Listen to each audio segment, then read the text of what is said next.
আজকে সকালবেলা ঘুম থেকে ওঠার পরেই দেখলাম যে বাহিরে ওয়াও একটা ওয়েদার, আর এরকম একটা ওয়েদারে আজকে স্পেশাল কিছু রান্না না করলে কি হয় বলেন তো।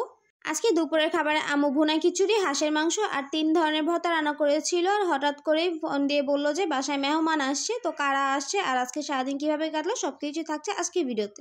আসসালামু আলাইকুম, কেমন আছো তোমরা সবাই? আরও একটি সুন্দর ডেইলি ব্লগ ভিডিওতে তোমাদের সবাইকে স্বাগতম। প্রতিদিনের মতো এখানে সকালবেলা ঘুম থেকে উঠে নাস্তা বানিয়ে নিচ্ছিলাম। আর আজকে সকালবেলায় বাইরের ওয়েদারটা জাস্ট দেখো, একটু বৃষ্টি হয়েছিল সকালবেলা।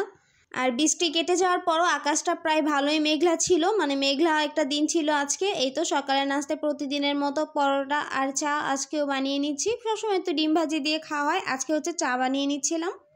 এখানে হচ্ছে প্রথমে আমি আমার আম্মুর জন্য নাস্তা বানিয়ে নিয়ে এসেছি, আম্মুর নাস্তাটা আম্মুকে দিয়ে আসলাম। এখন হচ্ছে আমি আমার নাস্তাটা বানিয়ে তারপরে তো খেয়ে নিচ্ছি। অপরদিকে আপনাদের ভাইয়াও সকালের নাস্তা করে নিচ্ছে আমার সাথে। এখানে হচ্ছে চা পরোটা দিয়ে সকালের নাস্তাটা করে নিলাম।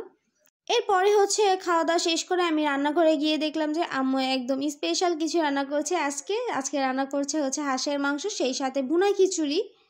আজকে এরকম মেঘলা দিনে খিচুড়ি ছাড়া তো চলবেই না। আমি মনে করি বৃষ্টির দিনে বাংলাদেশে এটা একটা জাতীয় খাবার। কিন্তু হাঁসের মাংস না, কেউ হয়তো বা মুরগির মাংস বা গরুর মাংস বা খাসির মাংস, যার যেটা ইচ্ছে করে, কিন্তু আমরা আজকে হাঁসের মাংস রান্না করছি।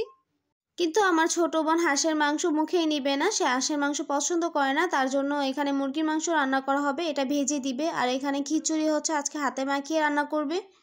আর আজকে ভুনা খিচুড়ি রান্না করা হচ্ছিল। আর এইদিকে হাঁসের মাংসের জন্য ঝোলও দিয়ে দিয়েছে, ঝোলটা হচ্ছে একদম শুকিয়ে তারপর জিরা ফাঁকি দিয়ে নামিয়ে ফেলবে। আর আজকে হচ্ছে সকালবেলা বৃষ্টি হওয়ার কারণে সকাল থেকে কারেন্ট নাই, এটা হচ্ছে আমাদের বাংলাদেশে একটা জাতীয় সমস্যা। মানে একটু বৃষ্টি হলে বা একটু বাতাস দেখলে কারেন্ট বন্ধ করে রাখে। আর দেখেন আজকে বাইরে প্রচুর পরিমাণ বাতাস ছিল, মানে এরকম একটা ওয়েদারে খিচুড়ি আর হাঁসের মাংস একদম জমে যাবে।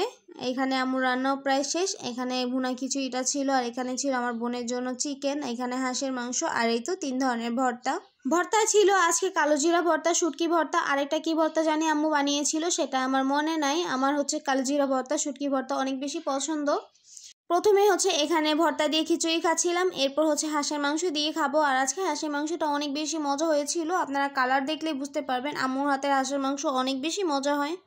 আম্মু হচ্ছে হাঁসের মাংস কোনো প্রকার ঝোল রাখে না বা আলুও দেয় না, একদম শুকনা শুকনা করে রান্না করে। এরপর দুপুরে খাওয়া শেষ করতেই শুনলাম যে আজকে বাসায় মেহমান আসছে। আর মেহমান বলতে হচ্ছে আজকে আমার খালাতো ভাই আর তার বউ আসছিল আমাদের বাসায়, ভাইয়া ভাবিকে নিয়ে বেড়াতে আসছিল আর কি। আর তাদের জন্য এখানে রাতের বেলা আবার রান্না করছিল আম্মু, মুরগির মাংস রান্না করছিল। আর দুপুরে যে হাঁসের মাংস রান্না করেছিল, খিচুড়ি রান্না করেছিল, সেটাও কিছুটা পরিমাণ ছিল। তো সব মিলিয়ে হয়ে যাবে। এখানে ভালোভাবে মশলা কষিয়ে তারপর চিকেনটা দিয়ে এখন কিছুক্ষণ কষিয়ে নিবে। আমার ছেলে আবার আলু ছাড়া একদমই ভাত খেতে পারে না, তার জন্য এখানে চিকেনের মধ্যে কিছুটা পরিমাণ আলু দিয়ে দিল। তার হচ্ছে আজকে দুপুরবেলা খাবার খেতে অনেকটা কষ্ট হয়ে গিয়েছিল, কেননা হাঁসের মাংসে আলু দেয়নি।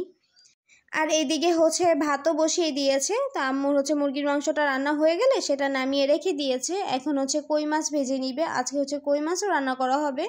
আর এই কই মাছগুলো অনেক বড় বড় সাইজের ছিল, প্রত্যেকটা কই মাছের মধ্যে আর কি ডিম ছিল। আর কই মাছের ডিম কিন্তু আমার অনেক বেশি পছন্দ।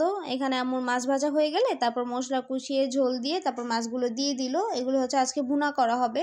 আর ইতিমধ্যে কিন্তু ভাইয়াও ভাবিকে নিয়ে চলে এসেছে, তো তাদেরকে আর ভিডিওতে নেওয়া হয়নি। ভাইয়া আসার সময় আইসক্রিম নিয়ে এসেছিল, এখানে হচ্ছে চকলেট আর ভ্যানিলা ফ্লেভার আইসক্রিম ছিল। আইসক্রিম খেতে খেতে আজকে এখানেই বিদায় নিয়ে নিচ্ছি। আল্লাহ হাফেজ।